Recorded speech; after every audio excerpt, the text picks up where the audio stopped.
ஓம் விக்னேஸ்வரா போற்றி, ஓம் நவக்கர நரலை போற்றி. மகர ராசி நேர்களுக்கு வணக்கம். மகர ராசி காலப்புருஷ சக்கரத்தின் 10ஆம் இடம், சனி பகவானின் ஆட்சி வீடு. உத்திராடம் 2, 3, 4, திருவோணம் 4 பாதங்கள், அவிட்டம் 2 பாதங்கள். மகர ராசிக்கு ஒரு நல்ல ஒரு காலமாக பார்க்கப்படுகிறதுங்க.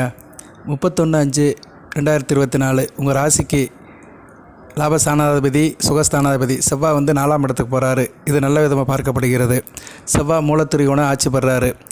இப்போ உங்கள் ராசிக்கு வேண்டிய கிரகங்கள் 2 கிரகங்கள் ஆட்சி பெற்று இருக்குது. செவ்வாயும் சுக்கிரனும். சுக்கிரன் ஆல்ரெடி ராசிக்கு 5ஆம் இடத்துல மாளவிய யோகத்தில் இருக்கிறாரு. புதனும் 30ஆம் தேதி மாறுறாரு அவரும். ஸோ 30, 31 2 கிரகங்கள் மாறுது. உங்கள் ராசிக்கு வேண்டிய கிரகங்கள் 2 கிரகங்கள். 2 கிரகங்களுமே மகர ராசிக்கு வேண்டிய கிரகங்கள் தான். புதன் ராசிக்கு 6, 8 கூடியவர், 6, 9 கூடியவர். ரணருண ரோகஸ்தானாதிபதி, பாக்கியஸ்தானாதிபதி. இதில் 6ஆம் இடம் கொஞ்சம் அசுபஸ்தானமாக இருந்தாலுமே பாக்கியஸ்தானாதிபதியாக இருக்கிறதுனால ஒரு நல்ல பலன்களை கொடுப்பாரு. ஸ்தான பலம் பெறாரு. அவரும் 30ஆம் தேதி மே 30, அதாவது மே 30 வைகாசி 17 வியாழக்கிழமை உங்கள் ராசிக்கு 5ஆம் இடத்துக்கு போகிறாரு. இதை பற்றி நான் ஏற்கனவே வீடியோ போட்டிருக்கிறேன். சதுர்கிரக கூட்டணின்னு ஒரு வீடியோ போட்டிருக்கிறேன். சதுர்கிரக யோகம்னு போட்டிருக்கிறேன். அது ஒரு நல்ல அமைப்பு தான். உங்கள் ராசிக்கு புதனும் சுக்கிரனும் 5ஆம் இடத்துல சேர்றது நல்ல அமைப்பு தான். அதுக்கு தனியாக வீடியோ போட்டிருக்கிறேன். அந்த வீடியோவின் தொடர்ச்சியாக இப்போ செவ்வாய் உங்கள் ராசிக்கு 4, 11 கூடியவன், சுகஸ்தானாதிபதி, பாக்கியஸ்தானாதிபதி. அவர் ஆட்சி பெறுறாரு. இது நல்ல விதமாக பார்க்கப்படுகிறது. சொல்ல வந்த விஷயம் என்னென்னா, உங்கள் ராசிக்கு வேண்டிய கிரகங்கள் 3 கிரகங்கள் நல்லா இருக்குது. செவ்வாய், சுக்கிரன், புதன். உங்கள் ராசிக்கு வேண்டிய 4, 11 கூடிய செவ்வாயும், 5, 10 கூடிய சுக்கிரனும், 6, 9 கூடிய புதனும் நல்ல நிலைமையில் இருக்கிறாங்க. இவங்கெல்லாம் சேர்ந்து ராசிக்கு 4, 5, 6 இந்த இடத்துக்கு வராங்க. அடுத்தடுத்து பயிற்சி ஆகி. ஓகே நேர்களே, இதில் புதனும் சுக்கிரனும் உங்கள் ராசிக்கு 5, 6க்கு வருது. நல்ல அமைப்பு தான். ஆட்சி பெற்று ஸ்தான பலன் பெற நிலைமையில் இருப்பாங்க. மகர ராசிக்கு இது கொஞ்சம் கூடுதல் சிறப்பாகவே பார்க்கப்படுகிறது. இப்போ செவ்வாய் 4ஆம் இடத்துக்கு வராரு. 4ஆம் இடத்துக்கு அவர் 2023 வரல. அவர் மேசத்துக்கு வரல. ஏன்னா 2023 ஆரம்பிக்கும் போதே அவர் ரிஷபத்தில் தான் இருந்தார். ஸோ 2023 முழுக்க அவர் மேசத்துக்கு வரல. ஏன்னா மேசம் செவ்வாய்க்கு மிக பிடித்த வீடு, மூலத்திரியோன ஆட்சி வீடு. அதனால் இப்போ தான் வராரு. இந்த 2024 ஜூன் மாதம் தான் வர்றாரு. தான் சொந்த வீட்டுக்கு மூலத்திரியோன ஆட்சி வீட்டுக்கு வராரு. செவ்வாய்க்கு 2 வீடு, மேசம், விருச்சிகம். விருச்சிகத்துக்கு வந்துட்டார். இந்த 2024 வந்தார். 2023 வந்தார். 2024 இப்போ தான் மேசத்துக்கு வர்றாரு. ஏன்னா செவ்வாயோட பயிற்சி 1.5 மாதத்துக்கு ஒரு பயிற்சி இருக்கும். 45 நாளைக்கு ஒரு தடவை மாறுவார். அதனால் அவர் ஒரு ராசிக்கு வர்றதுக்கு கிட்டத்தட்ட ஒரு 17, 18 மாதம் ஆயிரும். ஒரு சுற்றி வர்றதுக்கு அந்த மாதம் ஆகும். சரியா? 1.5 வருஷத்துக்கு ஒரு தடவை தான் ஒரு ராசிக்கு வருவார். ஓகே, அதன் அடிப்படையில் பார்த்தோம்னா 2023 அவர் உங்கள் மேச ராசிக்கு வரல. ரைட், இப்போ வர்றாரு. இப்போ வர்றது ஒரு நல்ல விதமாக பார்க்கப்படுகிறது. மகர ராசிக்கு மூலத்திரியோன ஆட்சி பெறாரு. செவ்வாய் ஆட்சி பெறுறது அவிட்ட நட்சத்திரத்துக்கு சிறப்பாக இருக்குங்க. மகர ராசியில் அவிட்ட நட்சத்திரத்துக்கு கூடுதல் சிறப்பாக இருக்கும். திருவோண நட்சத்திரத்துக்கு 2ஆம் கட்ட பலன்கள் கிடைக்கும். உத்திராட நட்சத்திரத்துக்கு 3ஆம் கட்ட பலன்கள் கிடைக்கும். ஏன்னா சந்திரனும் செவ்வாயும் நல்ல நட்புள்ள கிரகங்கள். சூரியனுக்கு செவ்வாய்க்கும் நட்பு இருக்கும். இருந்தாலும் ரெண்டுமே நெருப்பு கிரகங்கள். ஆனால் அவிட்டத்துக்கு நல்லா இருக்கும். ஏன்னா நட்சத்திரநாதன் ஆட்சி பெறுறது அவிட்டத்துக்கு நல்ல ரிலாக்ஸாக இருக்குங்க. நல்ல ஆளுமையாக, அதிகாரமாக, தன்னம்பிக்கையாக இருப்பீங்க. மற்றதெல்லாம் எப்படி இருக்கோ, நீங்கள் ஆள் நல்லா ஃபோர்ஸாக, நல்லா இயல்பாக இருப்பீங்க. நல்லா சுறுசுறுப்பாக, ஜூட்டிக்காக இருப்பீங்க. ஒரு மாற்றம் தெரியும். ஜூன் மாதத்துலேருந்து அங்கிட்ட ஒரு மாற்றம் தெரியும். அங்கிட்டு 2 மாதத்துக்கு நல்லாயிருக்கும். சரியா? சரி, 3 மாதத்துக்கு நல்லாயிருக்கும். ஏன்னா 1.5 மாதத்துக்கு ஒரு தடவை பயிற்சி மாறுறாரு. அடுத்து ராசிக்கு 5ஆம் இடத்துக்கு போனாலுமே குருவோட சேர்ந்து குருமங்கல யோகத்துக்கு போவார். இது நல்ல விதமாக தான் பார்க்கப்படுகிறது. ஸோ மகர ராசிக்கு செவ்வாய் பயிற்சி இன்னும் அடுத்து வருகின்ற 3 மாத காலத்துக்கு நல்ல விதமாக பார்க்கப்படுகிறது. 4ஆம் இடத்துல அவர் இருக்கிறாரு. 4ஆம் இடத்துல அவர் மூலத்திரியோன ஆட்சிப்பட்டு இருக்கிறாரு. 4ஆம் இடத்துல செவ்வாய் இருக்குது எப்படி சார் அப்படின்னு பார்த்தோம்னா, நல்லாயிருக்கும். பார்க்க சிம்பிளாக இருப்பீங்க. எளிமையாக இருந்தாலும் இனிமையாக இருப்பீங்க. ஹார்ட் ஒர்க் நல்லா பண்ணுவீங்க. ஆரம்ப கல்வி படிக்கிற மாணவர்கள் கொஞ்சம் கவனமாக இருக்கணும். சரியா? ஏன்னா 4ஆம் இடத்துல செவ்வாய் இருக்கிறாரு. கொஞ்சம் படிப்பில் கொஞ்சம் விளையாட்டு புத்தி நிறையா இருக்கும். படிப்பில் கவனம் செலுத்த முடியாது. இப்போ மகர ராசி சேர்ந்த மாணவர்கள் இப்போ தான் ஸ்கூல் ரீஓப்பன் பண்ணுறாங்க. அடுத்த வாரம் தான் பண்ணுறாங்க. அதனால் கவனமாக இருங்க. பொறியியல் படிக்கிற மாணவர்களும் கொஞ்சம் கவனமாக இருக்கணும். அதுபோக கட்சியில் இருக்கிறவங்களும் நல்ல காலகட்டமாக இருக்கும். அரசியல் கட்சியில் இருக்கிற நல்லா இருக்கும். தேசப்பற்று, இனப்பற்று நல்லபடியாக இருக்கும். நல்லா இதாக இருப்பீங்க. நீங்கள் சார்ந்திருந்த கட்சி ரீதியாகவும் சரி, நீங்கள் ஏதாச்சும் ஒரு மதத்தில் ஒரு பற்றாக இருந்தாலும் சரி, அதில் எஃபெக்டிவாக இருப்பீங்க. நீங்கள் எதில் சார்ந்திருக்கிறீங்களோ அதில் கொஞ்சம் எஃபெக்டிவாக அதை முன்னிலைப்படுத்தி இருப்பீங்க. மொழிப்பற்றும் இருக்கும். நீங்கள் தாய்மொழி எதாக இருந்தாலும் அதில் நல்ல ஒரு ஈடுபாடோடு இருப்பீங்க. தைரியமாக இருப்பீங்க. எந்த ஒரு காரியத்தையும் ஃபோர்ஸாக செய்வீங்க. தன்னம்பிக்கை, விடாமுயற்சி, தைரியம் இருக்கும். அதுபோக தேக பயிற்சி நல்லபடியாக இருக்கும். தேகம் நல்ல திகக்கு மர மாதிரி இருக்கும். செவ்வாய் வளர்த்தவங்களுக்கு தேகம் நல்லாயிருக்கும். அது ஆள் எப்போ பார்த்தாலும் வயசான ஆளே சொல்ல முடியாது. ஜனன ஜாதகத்தில் செவ்வாய் வந்து நல்ல நிலைமையில் இருக்கிறவங்கள பார்த்தோம்னா வயதானாலுமே ஆள் ஸ்ட்ரக்சர் நல்லாயிருக்கும். ஆணாக இருந்தாலும் சரி பெண்ணாக இருந்தாலும் சரி. ஒரு 60 வயது ஆளை பார்த்தாலுமே 40 வயசு பையன் ஆளுமே தெரியும். ஏன்னா அந்த அளவுக்கு செவ்வாய் வந்து அந்த உடம்புல வந்து அந்த தகுதியை கொடுப்பாரு, உடல் ஸ்ட்ரக்சரை கொடுப்பாரு. நல்ல வாட்ட சாட்டமாக நல்லா இருப்பாங்க. புதன் வளர்த்துட்டாங்கன்னா, புதன் சுபத்துவமாக இருந்தாங்கன்னா முகத்தில் அழகாக கொடுத்துருவாங்க. சில பேருக்கு 60 வயசு ஆகும், ஆனால் ஆள் பார்க்க 40 வயசு ஆள் மாதிரி இருப்பாங்க. நல்ல கலையாக அழகாக லட்சணமாக இருப்பாங்க. அதுக்கு வந்து புதனுடைய அம்சம். சந்திரனும் அதுக்கு வருவார். ஓகே, நம்ம வந்து செவ்வாய்க்கே இப்போதைக்கு பேசுவோம். செவ்வாய் வந்து இப்போதைக்கு நல்ல இடத்துல இருக்கிறதுனால தேக ஆரோக்கியம் நல்லா இருக்கும். நல்லா இருப்பீங்க. சரியா? நட உடை பாவனை எல்லாத்துலேயுமே ஒரு மிடுக்கு இருக்கும். அதுபோக வந்து மிலிட்ரி, இராணுவம், போலீஸ் டிபார்ட்மெண்ட்டில் வேலை பார்க்குறவங்களுக்கு நல்லாயிருக்கும். அந்த யூனிஃபார்ம் சர்வீஸில் இருக்கிறவங்க மிகச்சிறந்த காலகட்டமாக பார்க்கப்படுகிறது. மகர ராசியில் விளையாட்டு வீரர்களுக்கும் நல்லாயிருக்கும். ஸ்போர்ட்ஸில் இருக்கிறவங்க நல்லாயிருக்கும். சுய சொத்துக்கள் ஏற்படுற வாய்ப்பு இருக்குது. சரியா? குடும்பத்தில் கொஞ்சம் பார்த்துக்கணும். 4ஆம் இடத்துல இருக்கிறனால தாயாரோட ஹெல்த்தை பார்த்துக்கோங்க. தாய் விஷயத்தில் கொஞ்சம் விட்டு கொடுத்து போங்க. தாயாருக்கும் உங்களுக்கும் சில கருத்து வேறுபாடு உள்ளதாக இருக்கும். அதுபோக சில பேருக்கு வந்து வீட்டில் வந்து எதனாச்சும் ரெட்டிஃபிகேஷன் ஒர்க் இருக்கும். வீட்டில் ஏதாச்சும் பழைய இதை ரெனோவேஷன் பண்ணுறது, பழைய பொருட்களை தூக்கி எறிஞ்சிட்டு புதுசாக எதனா பண்ணுறது, இந்த அமைப்பெல்லாம் வரும். சொந்த பந்த விஷயத்தில் கவனமாக இருங்க. விவசாயம் நல்லாயிருக்கும். செவ்வாய் ஒரு பூமிக்காரர் 4ஆம் இடத்துல இருக்கிறனால விவசாயம் மூலம் நல்ல வருமானம் இருக்கும். ரியல் எஸ்டேட் பண்ணுறவங்க, பில்டிங் கான்ட்ராக்ட் பண்ணுறவங்க, சிவில் இன்ஜினியர்ஸ் வேலை பார்க்குறவங்க, நில அரிஜிதம் பண்ணுறவங்க, சர்வே டிபார்ட்மெண்ட்டில் இருக்கிறவங்க, சேம்பர் வச்சுருக்கிறவங்க, பூமியில் போர் போடுறவங்க, நில சம்மந்தப்பட்ட வேலையில் இருக்கிறவங்க, அப்புறம் குவாரி வச்சுருக்கிறவங்க, மணல் சப்ளை பண்ணுறவங்களுக்குலாம் நல்ல ஒரு காலகட்டமாக இருக்கும். கமிஷன் ஏஜென்ட் வியாபாரமெல்லாம் மிகச்சிறப்பாக பார்க்கப்படுகிறது. செவ்வாய் சிறப்பாக செய்கிறாருங்க. அவர் செவ்வாய் வந்து 10ஆம் உங்கள் ராசிக்கு 4 11 குடைவன் 4ஆம் இடத்துல இருக்குது. நல்ல அமைப்பு தாங்க. சரியா? நல்ல ஒரு பலன்களை கொடுக்குறாரு. 4ஆம் இடத்துல 4 குடைவன் இருக்கிறது நல்ல அமைப்பு தான். சரியா? நல்ல விதமாக பார்க்கப்படுகிறது. ஜூன் மாதம் வந்து உங்களுக்கு நல்ல ஒரு வசதி வாய்ப்புகள் கிடைக்கிறதுக்கு நல்ல ஒரு காலகட்டமாக பார்க்கப்படுகிறது. புதிதாக வீடு வாங்குறதுக்கு வாய்ப்பு இருக்குது. ஏன்னா 4ஆம் இடம் வந்து வீடு, மனை, வண்டி, வாகனத்தை குறிக்கிறதுனால வாகன யோகமும் இருக்குது. உங்களுக்கு வந்து சொசைட்டியில் நல்ல ஒரு மதிப்பு மரியாதை இருக்கும். நிலம் சம்மந்தப்பட்ட தொழில் நல்லாயிருக்கும். அது ஆல்ரெடி ஏற்கனவே சொல்லிட்டேன். அதுபோல் மருத்துவர்கள் நல்லாயிருக்கும். ஏன்னா செவ்வாய் ஒரு மருத்துவ கிரகம். கேது சாரத்தில் வேறு போகிறாரு. கேதுவும் ஒரு மருத்துவ குணமுள்ள கிரகம் தான். அசுபதி சாரத்தில் சொந்த வீட்டில் போகிறதுனால மருத்துவம் சம்மந்தப்பட்டவங்களுக்கு நல்லாயிருக்கும். மகர ராசியில் மருத்துவம் சம்மந்தப்பட்டவங்க, குறிப்பாக சர்ஜனுக்கு நல்லாயிருக்கும். அறுவை சிகிச்சை சர்ஜனுக்கு கூடுதல் சிறப்பாக இருக்கும். மருத்துவர்களுக்கும் நல்லாயிருக்கும். பரம்பரை சொத்து வாங்குறதுக்கு நல்ல ஒரு காலகட்டமாக இருக்கும். சொந்த பந்தம்னு சொல்ல முடியாது, பூர்வீக சொத்து எதனாச்சும் பிரச்சனை இருந்துச்சுன்னா அந்த பிரச்சனையில் இப்போ சார்ட் அவுட் ஆகி உங்கள் கைக்கு வர்றதுக்கு வாய்ப்பு இருக்குது. சரியா? அதனால் உங்களுக்கு வந்து பரம்பரை சொத்து வர்றதுக்கு நல்ல ஒரு காலகட்டமாக இருக்குது. பெற்றோருடைய ஆதரவு இருக்கும். இருந்தபோதிலும் தாயோடைய ஹெல்த்தை நீங்கள் பார்த்துக்கணும். தாயாரோட ஆதரவு உங்களுக்கு இருக்கும். ஆனால் தாய்க்கு சில பிரச்சனை வரும். 4ஆம் இடம் மாதுர் ஸ்தானம் அல்லவா? அங்கே செவ்வாய் இருக்கிறது வந்து கொஞ்சம் டிஸ்டர்பன்ஸ் பண்ணுவார். அதுபோக சந்திரன் இப்போ அமாவாசை சந்திரனை போகிறாரு. சரியா? சந்திரன் அடுத்து வருகின்ற காலத்தில் அமாவாசை சந்திரனை போகிறாரு. சந்திரனும் அமாவாசை சந்திரன் போகிறதுனால வருகிற அமாவாசை வரைக்கும் தாயோட உடல்நலத்தை பார்த்துக்கோங்க. அங்கிட்டு வளர்பிறை சஷ்டிக்கு அங்கிட்டு நல்லாயிருக்கும். வருகிற அமாவாசை முடிஞ்சு வளர்பிறை சஷ்டிக்கு அங்கிட்டு நல்லபடியாக இருக்கும். அதனால் தாயோட உடல்நலத்தை இந்த காலகட்டத்தில் பார்த்துக்கணும். சரியா? 31/5/2024 இருந்து அமாவாசை என்றைக்கு வருது? அமாவாசை வந்து ஜூலை மாதம் அமாவாசை என்றைக்கு வருது? ஜூலை அமாவாசை. ஜூலை மாதம் அமாவாசை வந்து 5ஆம் தேதி வருது. சரியா? அப்போ அங்கிட்டு ஒரு 6 நாள் வச்சுக்கோங்க சஷ்டிக்கு. ஸோ ஜூலை 11 வரைக்கும் தாயாரோட நலத்தை பார்த்துக்கணும். 31/5/2024 இருந்து 11/6/2024 கிட்டத்தட்ட ஒரு 10-12 நாட்கள் வந்து தாயாரோட ஹெல்த்தை பார்த்துக்கோங்க. தாய் விஷயத்தில் கொஞ்சம் விட்டு கொடுத்து போங்க. தாயாருக்கு உங்களுக்கு எது கான்ட்ரவர்ஷன் பிரச்சனை வந்தாலும் கவனமாக இருந்துக்கணும். ஏன்னா சந்திரனும் அந்நேரம் அமாவாசை சந்திரன் இருப்பார், ஒளிச்சந்திரன் இருக்க மாட்டார். செவ்வாய் 4ஆம் இடத்துல இருக்குது, சிறப்பு அல்ல. ஓகே, அடுத்து வந்து மற்றபடி நல்லா இருக்குங்க. நண்பர்களால் நல்ல ஒரு ஏற்றம் இருக்கும். சொந்த பந்தத்தால் நல்லபடியாக இருக்கும். சிறப்பாக பார்க்கப்படுகிறது. சரியா? செவ்வாய் வந்து நல்ல ஒரு அமைப்பை கொடுக்குறாரு. 11 குடைவன் வந்து 4ஆம் இடத்துல இருக்குது. நல்ல அமைப்பு தான். இந்த காலகட்டம் நல்லா இருக்கும். சரியா? இந்த காலகட்டம் வந்து மிக சிறப்பாக பார்க்கப்படுகிறது. அதுபோல் 4 குடைவன் 4ஆம் இடத்துல இருக்கிறது வந்து நல்ல விதமாக தான் பார்க்கப்படுகிறது. உங்கள் தந்தைக்கு நல்ல லாபம் இருக்கும். சரியா? தந்தைக்கு நல்ல லாபம் இருக்கும். தந்தை வழி தொழில் சொத்து பத்தில் நல்லபடியாக கிடைக்கும். தந்தை வழி தொழில் செய்கிறவங்களும் நல்லபடியாக இருக்கும். அரசாங்கத்தில் நல்ல ஒரு ஏற்றம் இருக்கும். அரசு வேலை பார்க்குற மகர ராசினியர்களுக்கு நல்ல ஒரு காலகட்டமாக பார்க்கப்படுகிறது. அரசியல்வாதிகளுக்கு மிகச்சிறப்பாக இருக்கும். அதெல்லாம் சிறப்பாக செய்வார். கேது சாரத்தில் போகும்போது புதன் வீட்டில் இருக்கிறார் கேது. ஸோ புதன் மாதிரி தான் ஆக்ட் பண்ணுவார். புதன் அந்த காலகட்டத்தில் வந்து ஆட்சி பெற்று தான் இருப்பார். ஓரளவு நல்ல நிலைமையில் தான் இருக்கிறார். ஒன்றும் பிரச்சனை இல்லை. ஸோ 6-9 குடன் சாரத்தில் போகிறதுனால தாப்பன் வழியில் நல்ல ஒரு ஈடுபாடு இருக்கும்.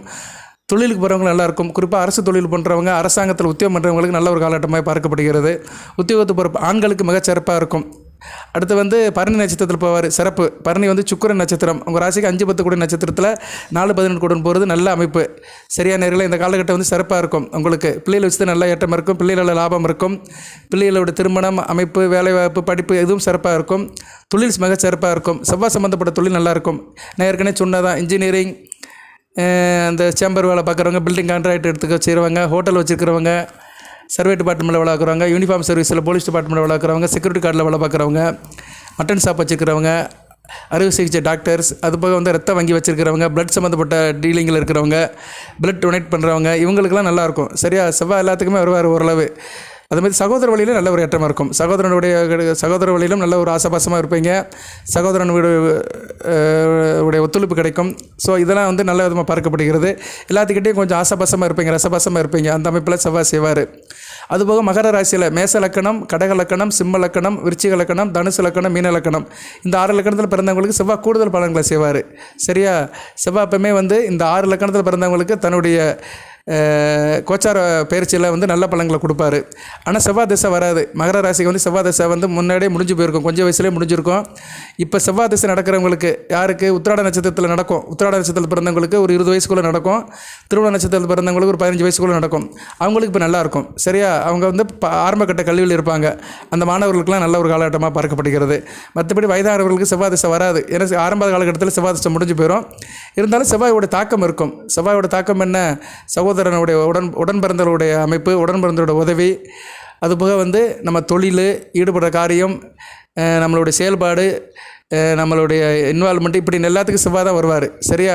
ஒருத்தருக்கு வந்து ஒரு செயல்பாடு, ஒரு காரியத்தை செய்கிறாருன்னா அதோட செவ்வாயோட ஈடுபாடு இருக்க தான் செய்யும்.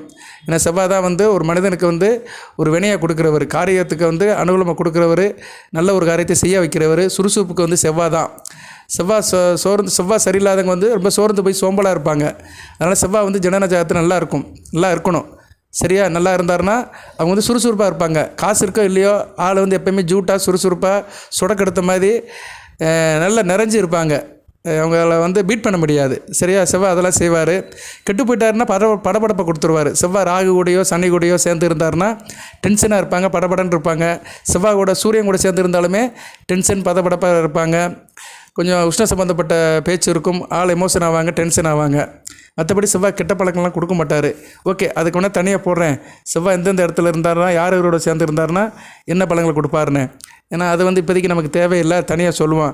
ஏன்னா செவ்வாய் திசை நடந்தால் தான் அது முக்கியம். செவ்வாய் திசை வந்து இப்போதைக்கு வந்து மகர ராசியில் கொஞ்சம் வயசில் தான் நடக்கும். பொதுவாக நம்ம வீடியோ கேட்குறவங்களாம் மத்தியம இதில் தான் கேட்குறாங்க. 35 வயசுலேருந்து 55 வயசுக்குள்ளே இருக்கிறவங்க தான் நிறைய கேட்குறாங்க. ஸோ அதனால் நான் அவங்களுக்கு கொஞ்சம் டார்கெட் பண்ணியாக தான் சொல்கிறேன். ஏன்னா பொதுவாக ஒரு மனிதனுக்கு வந்து 35 வயசுலேருந்து 55 வயசுக்குள்ளே தான் பொறுப்பு இருக்கும், கமிட்மெண்ட் இருக்கும். அது கீழே இருக்கிறவங்களாம் தாய் தகப்பன் கண்ட்ரோலில் இருப்பாங்க. இப்போ 20 வயசு பையனுக்கு நம்ம ப்ரிடிக்ஷன் கொடுக்குறோன்னு வச்சுக்கோங்களேன், அந்த பையன் அம்மா அப்பாவோடைய கண்ட்ரோலில் தான் இருப்பான். எந்த பிரச்சனையாக இருந்தாலும் தாய் தகப்பனை போய் அணுகிடுவான், வீட்டில் போய் சொல்லிடுவான். ஸோ அவங்களுக்கு பலன் சொல்கிறது முக்கியம் கிடையாது. அவன் என்றைக்கு தனி மனிதன் ஆகிறான், திருமணம் ஆகி என்றைக்கு குழந்தை குட்டை ஆகி அவன் பொறுப்புக்கு வரானா அந்நேரம் தான் ஜோதிடத்தோட பலன்கள் நிற்கும். சரியா? ஒருத்தர் கூட கேட்டார், 60 வயசுக்கு மேலே ஜாதகம் நிற்காதான்னாரு. அதெல்லாம் கிடையாது. ஒரு மனிதனுக்கு வந்து அந்த பால்ய பருவங்கிறது வந்து தாய் தகப்பன் கண்ட்ரோலில் இருப்பாங்க ஒரு 20-25 வயசு வரைக்கும். அதுக்கு பின்னாடி அவன் தனியாக வேலைக்கு போய், அவங்க வந்து வேலைக்கு போய் உத்தியோகத்துக்கு போய் சம்பாதிச்சு அவங்களுக்குன்னு பொறுப்பு வரும். ரெஸ்பான்சிபிள் பிரச்சனை வரும்போது அந்த மனிதனுக்கு தனிப்பட்ட ஜாதகம் வேலை செய்ய ஆரம்பிச்சிடும். அது வந்து கடைசி வரைக்கும் இருக்கும். அந்த மனிதனுடைய வாழ்நாள் முழுக்க அந்த ஜாதகம் பேசும். அதனால் 60 வயசுக்கு மேலே ஜாதகம் செல்லுபடி ஆகுது, ஜாதகம் பார்க்க வேண்டிய அவசியம்லாம் சிலவர் சொல்கிறாங்க. 60 வயசுக்கு மேலே ஜாதகம் பார்க்க வேண்டாம், ஜாதகம் வந்து செல்லாது அப்படின்னு சில ஜோசியக்காரங்க சொல்கிறாங்கன்னு என்கிட்ட கேட்குறாங்க. அப்படிலாம் இல்லை. கடைசி வரைக்கும் உங்களை பற்றி சொல்லணும்னா உங்கள் ஜாதகத்தை தான் பார்க்கணும். ஏன் தமிழ்நாட்டில் 86 வயசில் முதலமைச்சர் ஆனவர்லாம் இல்லையா? கண்ணு கூட பார்த்துருக்குறோம். சரியா? தமிழ்நாட்டில் 80-85 வயசில் கூட முதலமைச்சரான ஒரு பெரியவரை பார்த்துருக்குறோம்.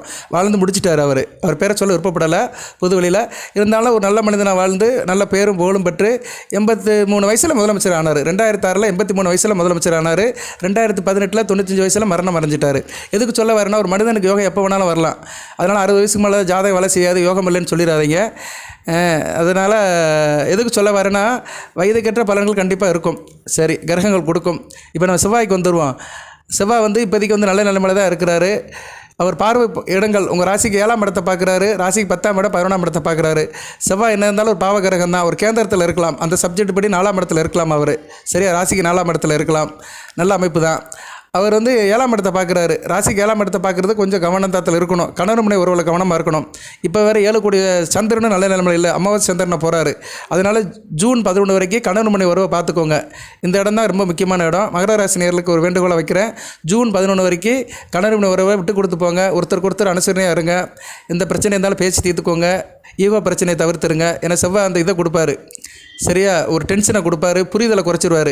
மனைவி என்ன சொல்கிறா, பொண்டாட்டி என்ன சொல்கிறான்னு கேட்க விட மாட்டார். தான் சொல்கிறதான் சரி, நான் சொல்கிறத நீ கேட்டு ஆகணும்னு ஒரு அடாமண்டாக இருப்பீங்க. பிடிவாத குணத்தை கொடுப்பாரு. அதனால் கணவனாக இருந்தாலும் சரி, மகர ராசி சேர்ந்த மனைவியாக இருந்தாலும் சரி, ஆணாக இருந்தாலும் சரி, பெண்ணாக இருந்தாலும் சரி, விட்டு கொடுத்து போங்க. மியூச்சுவல் அண்டர்ஸ்டாண்டிங்கில் இருங்க. ஜூன் 11 வரைக்கும் நண்பர் விஷயத்தில் அனுசரித்து போங்க. நண்பர்கிட்ட தேவையில்லாத விஷயத்தெல்லாம் பேச வேண்டாம். நல்ல நண்பர்கள் சேர்த்துக்கோங்க. கெட்ட நண்பர்கள் தெரிஞ்சால் ஒதுங்கிருங்க, சரியா. அதுமாதிரி நண்பர்களோட சேர்ந்து கெட்ட பழக்க வழக்கங்களை எதுவும் ஈடுபட வேண்டாம். இந்நேரம் அப்படி ஈடுபட்டிங்கன்னா அது வந்து சிக்கலில் போய் விட்டுரும், சரியா. தொழிலை பாதிக்கும், சரியா. சில பேர் தொழிலை விட்டுட்டு நண்பன் சுற்றிட்டு ஊரை சுற்றிட்டு சில தேவையில்லாத வேலையை பார்த்துட்டு தொழிலை விட்டுருவானுங்க, வருமானம் போயிடும். 10ஆம் இடத்தையும் பார்க்குறாரு, 11ஆம் இடத்தையும் பார்க்குறாரு, தொழில் ஸ்தானத்தையும் பார்க்குறாரு, லாபஸ்தானத்தையும் பார்க்குறாரு. தொழில் ஒரு பக்கம் இருந்தாலும் கர்மம், நீங்கள் செய்கிற கர்மம் வந்து நல்லபடியாக இருக்காது. அது அந்த கர்மத்தால் அந்த காரியத்தால் லாபம் இருக்காது, நஷ்டம்தான் வரும். அதனால் ரொம்ப எச்சரிக்கையாக இருக்கணும், சரியா. அவர் வந்து 7, 10, 11ஆம் இடத்தை பார்க்கறதுனால கூட்டு தொழில் பண்ணுறவங்க, ஷேர் மார்க்கெட்டில் இன்வெஸ்ட் பண்ணுறவங்களாம் பார்த்து செய்யுங்க. சொந்த பந்த விஷயத்துலையும் கவனமாக இருங்க, தொழிலையும் கவனமாக இருங்க. தொழிலில் சில பின்னடைவை கொடுப்பாரு, தொழிலில் ரொம்ப எச்சரிக்கையாக இருங்க. இன்வெஸ்ட்மெண்ட் பண்ண வேண்டாம். தொழிலை கூடுதலாக இன்வெஸ்ட்மெண்ட் பண்ணுறதா இருந்தால் ஜனன ஜாதகத்தை செக் பண்ணிக்கோங்க. ஏன்னா செவ்வாய் வந்து 4ஆம் இடத்துல 1.5 மாதத்துக்கு இருப்பார். அவர் வந்து 31/5/2024 இருந்து 10/7/2024 வரைக்கும் 4ஆம் இடத்துல இருக்கிறாரு. அதனால் அந்த காலகட்டத்தில் தொழிலில் கொஞ்சம் கவனமாக இருக்கணும். அதுபோல் தொழிலுக்குரிய சுக்கிரனும் வந்து இப்போ வந்து 10 கூடிய சுக்கிரனும் அஸ்தமன நிலையில் இருக்கிறாரு. ராசிக்கு 5ஆம் இடத்துல ஸ்தான பலம் பெற்று இருந்தாலுமே அவர் அஸ்தமன நிலையில் இருக்கிறது நல்ல அமைப்பு அல்ல. அவர் ஜூலை 16ஆம் தேதி தான் அவர் வந்து இயல்பு நிலைக்கு வராரு. ஸோ 10ஆம் இடம் வந்து ரொம்ப வீக்காக இருக்குது மகர ராசிக்கு. தொழில் ரொம்ப வீக்காக இருக்குது, ரொம்ப கவனமாக இருக்கணும். தொழில் பண்ணுறவங்க, தொழில் முதலீட்டாளர்கள், தொழில் இன்வெஸ்ட்மெண்ட் பண்ணுறவங்களாம் ரொம்ப இந்த காலகட்டத்தில் எச்சரிக்கையாக இருக்கணும். அது கரெக்டாக சொல்கிறேன். ஆயிரம் தான் ஆட்டம் பாட்டம் அதிரடி இருந்தாலுமே காரியத்தில் கண்ணாக இருக்கணும். ஆரிய கூத்து ஆடினாலும் தாண்டவ கோணே, காசு காரியத்தில் கண்ணு வீடா தாண்டவ சொன்ன மாதிரி காரியத்தில் ரொம்ப கண்ணாக இருக்கணும். தொழில் தான் ஒரு மனுஷனுக்கு ரொம்ப முக்கியம். ஆணுக்கு அழகு புருஷ லட்சணம் சொல்லுவாங்க. அது மாதிரி யாராக இருந்தாலுமே தொழில் உத்தியோகம் ரொம்ப முக்கியம். அதில் கண்ணு கருத்துமாக இருங்க. மற்றபடி வேறு ஒன்றும் பிரச்சனை இல்லை. செவ்வாய் நல்ல நிலமில் 4ஆம் இடத்துல இருக்கிறதுனால சில நல்ல பலன்களையும் கொடுப்பாரு. பார்வைப்பட இடங்களில் டிஸ்டர்ப் பண்ணுவார். ஏன்னா செவ்வாய் ஒரு பாவ கிரகம், இயற்கை பாவர். அவர் சுபர் கிடையாது, சுப தொடர்பு இல்லை அவருக்கு. குரு சுக்கிர தொடர்பு இல்லை, இயல்பு நிலையில் தான் இருக்கிறாரு. மூலத்திருவனை ஆட்சிப்பட்டு இருக்கிறதுனால டிஸ்டர்பன்ஸ் பண்ணுவார். அவர் வந்து அடுத்தடுத்து கேது சாரம் சுக்கிர சாரத்தில் போகிறது ஒன்றும் பிரச்சனை இல்லை. கடைசியில் சூரியன் சாரத்தில் போவார். கார்த்திகை 1ஆம் பாதத்தில் போவார். ஒரு 5-6 நாள் போவார், சரியா. 5-6 நாள் போகும்போது ரொம்ப கடுபடியாக இருக்கும். அது எந்த காலகட்டம் சொன்னோம்னா உங்களுக்கு வந்து ஜூலை மாதம் ஃபஸ்ட் வீக் வந்து கொஞ்சம் கஷ்டமாக இருக்கும், சரியா. ஏன்னா சூரியன் சாரத்தில் போகிறதுனால வண்டி வாகனத்தில் போகும்போது கவனமாக இருக்கணும். வெளிநாடு வெளிமாநில தொடர்புகள் கொஞ்சம் கஷ்டமாக இருக்கும். தேக ஆரோக்கிய பிரச்சனை வரும். உடல் உஷ்ணமாகும்.